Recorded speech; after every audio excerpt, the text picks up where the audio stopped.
After spending more than 30 years on death row, Anthony Todd Boyd was executed by nitrogen hypoxia in Alabama. But the crime that brought him to that execution chamber started on a sweltering Saturday in 1993 when a panicked phone call turned into a deadly hunt. A decision that would end with one of the most brutal murders Talladega County had ever seen. That afternoon, Anthony reached out to a friend, 22-year-old Dwinon Quinte Cox, and claimed he had been robbed. He said he knew who did it, and now he needed help finding the guy. When Quinte pulled up to the Glen Addy apartments, Anthony was already there, agitated and pacing. He said the man who stole from him was Dexter Spinks, and that all he needed was a gun and someone to ride with him. Quinte left and came back with a Mac-11, a compact, rapid-fire pistol designed for intimidation more than precision. And with that, the hunt began. Robert Sean Ingram joined them, and the three piled into his car. They started driving, block after block, circling neighborhoods for over half an hour, searching for Dexter. But they couldn't find him. Not yet. While driving, they crossed paths with Monique Marcel Ackles, who was behind the wheel of a blue Chevy Astro van. Marcel joined in, and they moved everyone over into the van. They kept driving, still looking for Dexter, but came up empty again. Then, as they rolled down 15th Street, something else caught their eye. Near a patch of trees by the area folks called Happy Tree stood Gregory Huguley, known to most as New York. A few days earlier, he had taken drugs from Anthony, but he never paid up. He owed him $200, and now that Anthony was all riled up and couldn't find Dexter, that was all it took. Here stood Gregory, and without hesitation, Sean grabbed the gun, jumped out of the van, and shouted at him. Gregory froze. He already knew why they were there, and he raised his hands. "Please don't kill me," he begged. "Just beat me." But Sean wasn't listening. He just grabbed Gregory by the shirt, shoved him into the van, slammed the door, and they took off. Inside, Gregory lay on the floor, still begging. "Don't kill me. I'll get your money." But mercy wasn't on the agenda that day. They made a quick stop to fill a plastic container with gasoline, and then they headed to Hall Grove Ballpark. Sean still held the gun when they yanked Gregory from the van and forced him onto a wooden bench. Marcel taped his hands and mouth while Anthony secured his feet, and once bound, Gregory was face down on the bench and helpless. He was begging for his life, but everyone ignored him. Then Sean splashed gasoline over Gregory and poured a short trail leading away from the bench. Then he lit a match. The fire jumped instantly, racing up the line and igniting Gregory's clothes. Gregory screamed and twisted, but the others didn't help. They just stood there, watching. For 10, maybe 15 minutes, no one moved, not until Gregory rolled off the bench and stopped moving. When it was over, they all climbed back into the van. As they drove back toward Anniston, the night closing in around them, Anthony broke the silence. He looked out the window and said, "Well, we're all in this together now. If one goes down, we all go down." It was already dark when Quinte dropped him off at the Glen Addy apartments around 8 p.m. He drove home alone after that, trying not to think about what he had just seen. But there was no escaping it. The image of Gregory's body, lit up like a bonfire in a quiet field, was burned into his memory for good. The next morning, on August 1st, Jesse Smith headed out to the Hall Grove Ballpark in Talladega County with a few friends. It was a quiet patch of open land surrounded by trees, a place where families came on weekends and kids played ball. But that day, before he saw anything, he smelled it. Smoke mixed with something sour, something wrong. Then he found it. Near the benches, under the summer sun, lay what was left of a human body, burned, twisted, and blackened against the dirt. Jesse didn't hesitate. He ran to the nearest phone and called the Talladega County Sheriff's Office. Deputies arrived fast, sealing off the field with yellow tape. They photographed everything, the burned ground, the melted wood, and the trail of ash that told its own story. But the evidence was thin. Investigators found 2 fingerprints at the scene, but when the lab reports came back, they matched a local investigator who had handled the materials himself. Still, by then, the story had already started spreading through town. At first, it was just whispers, but whispers turned into talk, and talk turned into tips.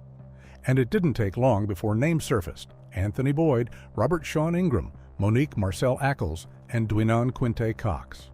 And the motive that emerged was cruel and pointless. And once they were in handcuffs, it didn't take much for them to start pointing fingers. But the physical evidence told its own story. According to the state medical examiner, Gregory's tongue, throat, and epiglottis were burned and swollen, and there was soot inside his trachea. That meant Gregory had been alive when the fire started, breathing in smoke as his body burned. And the tape marks were still visible on his right arm and across his mouth. The cause of death had been determined as thermal burns. Toxicology tests added another layer. They revealed traces of alcohol, cocaine, and cocaethylene, a chemical formed when both are used together. It meant Gregory had been under the influence when he died, likely confused, maybe even unaware just how fast everything was unraveling. But in the courtroom, the story was brutal and unmistakable. The evidence laid bare a man who had begged for his life, tied down, silenced, and burned alive, then dumped in a public park like garbage, left for strangers to find. The trial, held in Talladega County, Alabama, began in 1995, almost 2 years after Gregory's murder. And from the start, it drew attention across the state, not just because of how brutal it was, but because of how carefully prosecutors said the whole thing had been planned by Anthony and his co-defendants. Anthony was charged with capital murder, an intentional killing committed during a first-degree kidnapping. He didn't know what hit him. "I didn't even know Alabama had the death penalty," he later said. "When they told me it was capital murder, I said, 'What is that?' All in capital letters." But prosecutors weren't laughing. They told the court this wasn't some out-of-control moment or random violence. This crime was deliberate, organized, and meant to send a message. The motive, they said, was simple. Gregory had taken about $200 worth of cocaine from Anthony without paying for it, and for them, that was reason enough to kill him. They said Anthony helped restrain Gregory and didn't just go along with it, he was in it from the start. One witness remembered Anthony saying, "We're all in this together now." The defense had little to work with. They mentioned Anthony's age, he was just 24 at the time, and brought up his troubled past. But those arguments carried little weight. His attorneys tried to minimize his role, saying he wasn't the one who lit the fire or made the plan. But the state pushed back hard, arguing that he was just as responsible as anyone else who took part. Later, they tried to take it back. During appeals, Anthony's lawyers claimed he was at a party the night of the murder, and Anthony never changed his story. "I didn't kill anybody. I didn't participate in any killing," he said. But by then, the damage was done, and the jury had already made up its mind. After several days of testimony, they returned a guilty verdict. Prosecutors had argued that the murder took place during a kidnapping, which under Alabama law automatically qualified the crime for the death penalty. And that single detail sealed his fate. On August 5, 1995, the jury recommended the death penalty. Just a few days later, the judge agreed and formally sentenced Anthony Todd Boyd to die in the electric chair, a sentence that would later be converted to nitrogen hypoxia under Alabama's updated law. Sean got the death penalty too. Out of everyone involved, he was the one everyone feared most, the one who came up with the plan and set everything in motion.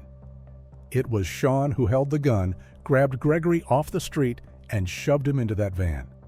And when they got to the ballpark, he was the one who poured the gasoline and lit the match. Prosecutors called him the leader, the executioner, and the jury agreed. Sean never denied what happened. He just said Gregory deserved it.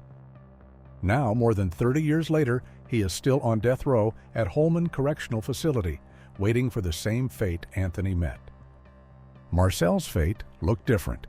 He wasn't the one who lit the fire, but he was behind the wheel of the blue Astro van. He helped tape Gregory down and stood by as the flames consumed the bench. The law still held him accountable, but saw his role as less direct.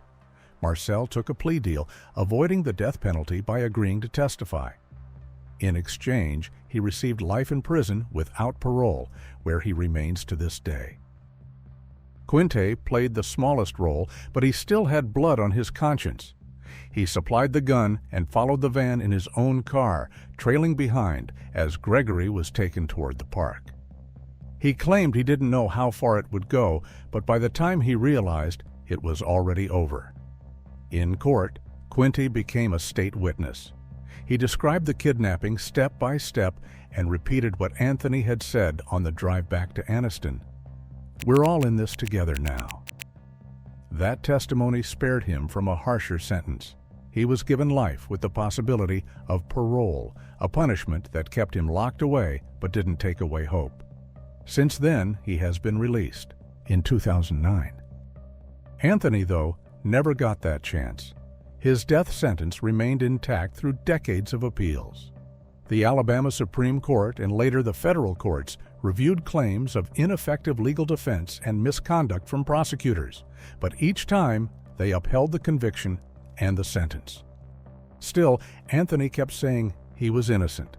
He insisted he had nothing to do with Gregory's death. "It's easy to paint a picture when you got the paintbrush in your hands," he said. "They painted the picture they wanted to paint." And while his family still visits him at Holman, prison life has stripped away much of what he once had. His kids are grown now. His grandchildren were born while he sat behind bars. His father died, and so did his grandmother and great-grandmother. Time didn't stop for them just because he was locked away. And now, after all those years, the state has chosen a date. His execution is set on his daughter's birthday, October 23, 2025. His execution would be carried out using nitrogen gas, a method Alabama had only recently started using. The process involves strapping a mask tightly over his face and pumping in pure nitrogen, cutting off the oxygen he needed to survive. Anthony had asked to be executed by firing squad instead, but the courts denied that request. On his final day, he spent time with two of his daughters, his mother, his brother, 3 friends, a son-in-law, and his spiritual advisor. He also made phone calls to a brother and a close friend. Throughout the day, he was seen eating a mix of snacks, a cheeseburger, barbecue Fritos popcorn, a Reese's cup, Skittles, Starburst, and a cheeseburger. He drank a strawberry sun-kissed, Dole lemonade, orange V8 splash, water, and coffee. He ate breakfast and lunch but turned down his dinner. He also didn't request a final meal. Later that evening, corrections officers led him into the execution chamber. The curtain to the witness room opened at 5:50 p.m. Anthony looked out and smiled toward the 4 witnesses present, his brother and 3 members of the media. He gave a thumbs up and flashed a hand sign. When asked if he had any final words, he used the moment to declare his innocence and call out the justice system. "I didn't kill anybody. I didn't participate in killing anybody," he said. He criticized the courts, saying they weren't fair. "There's no justice in this state. It's all political. It's revenge motivated." Anthony said, "It's not about closure because closure comes from within, not an execution." He ended his final statement, "Keep fighting. I love every single one of y'all." And his final words before the mask sealed shut were, "Let's get it." Then the gas began to flow. At about 5:57 p.m., Anthony's body started to react. He clenched his fist and raised his head slightly off the gurney, then his legs rose several inches. A few minutes later, he began taking deep, labored breaths, long, uneven gasps that went on for at least 15 minutes. Then, finally, he stopped moving. At 6:27 p.m., the curtain to the chamber closed. The prison's commissioner later explained that the nitrogen gas continued for 5 full minutes after the heart stops. Just to be sure. He was pronounced dead at 6:33 p.m. Anthony Todd Boyd was 56 years old. What do you think? Has justice been served? Let us know your thoughts in the comments.